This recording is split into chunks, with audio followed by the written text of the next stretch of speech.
Notre vie est mathématique. Avez-vous déjà fait le lien entre l'homme et l'univers? Le principe de l'infini en mathématiques n'accepte pas un début et une fin, c'est pourquoi il y aura toujours de la place pour ajouter ou soustraire en chiffres à un nombre. Donc, comme nous ne pouvons pas savoir ce qui se cache derrière l'infini, nous commencerons notre présentation au niveau de la matière qui s'est agrégée pour créer la première étoile il y a 13,5 milliards d'années. L'explosion de la mort de cette étoile primitive en accord avec la loi mathématique qui explique que tout objet dans l'univers doit finir par mourir.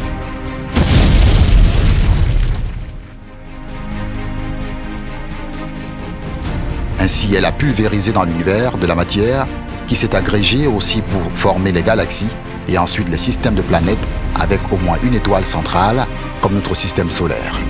Notre système solaire fut né il y a 4,5 milliards d'années avec le Soleil et les autres planètes, dont la Terre, avec les mêmes atomes issus de la première étoile.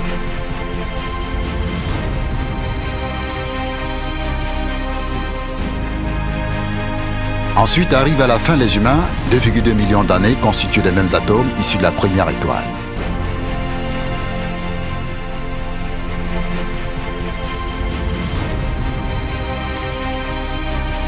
Les plus importants de ces atomes que nous consommons à tout instant pour notre survie est l'oxygène et aussi du carbone, l'hydrogène, le fer et Tesla. En consommant ces atomes pour nourrir les êtres que sont les cellules de notre corps, dont les spermatozoïdes venant de notre père et l'ovule venant de notre mère. Ces cellules des plus importantes qui nous donnent la vie en s'agrégeant dans le ventre de la femme, comme les atomes qui se forment dans l'univers en corps céleste. D'où la nécessité pour nos femmes d'adopter une nutrition de qualité avant, pendant et après la fécondation des deux cellules afin de créer la vie.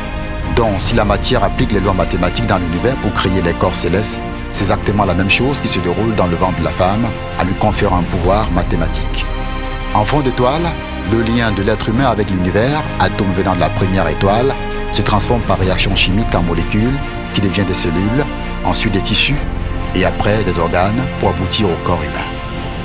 Si tel est le lien entre l'homme et l'univers, notre vie serait mathématique.